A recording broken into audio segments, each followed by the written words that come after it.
One of the biggest features added into next-gen GTA Online is the career builder for new players, and it's certainly long overdue. Brand new players had it really rough up until this point, and it's good to see some thought being put towards the new player experience. But how does this feature work exactly? I'm going to be discussing just that, as well as what route you should take for the career builder to jumpstart your online character in the best way possible.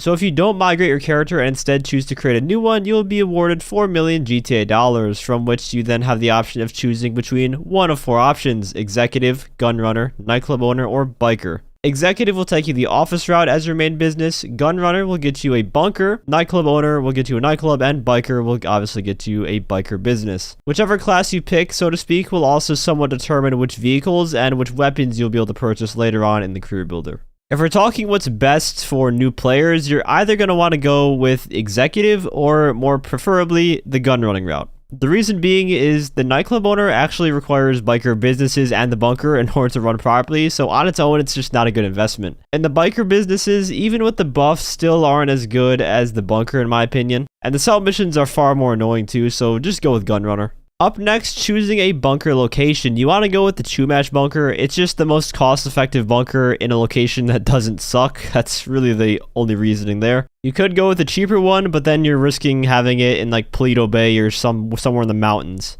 For bunker upgrades, the two you could pick from are Bunker Upgrade Pack A or Upgrade Pack D. Upgrade Pack A gives you better equipment so your stock is worth more, and D will give you more staff to increase production along with security so you don't get raided as often. D is cheaper by a couple $100,000, so it's really just up to you at that point. All the other upgrades though, you don't really need, at least for starting out. In the vehicles tab, you want to avoid anything extremely expensive and go for something practical yet frugal. The Night Shark might seem tempting, but you don't really need that yet for what you want to be focusing on when you first start playing. You don't really want to go slaying some Oppressor Mark IIs as a level 5 with like $100,000 to your name. The two best choices here in my opinion are the Armored Kuruma and the Turismo Classic, and you're probably thinking, why the Turismo Classic? Well, the reason is because this will allow you to put HSW mods on it, which will allow you to earn $250,000 for completing the time trial, so it's a win situation in the end. And remember, the first HSW upgrade will be free because once you do that initial time trial in Hao's vehicle, he gives you that free upgrade. So you don't have to worry about that heavy cost right away. The only downside to the Turismo Classic though is that it doesn't offer you any protection, so in PvE you might struggle a bit as a low level. So it's just kind of a decision you have to make on your own there.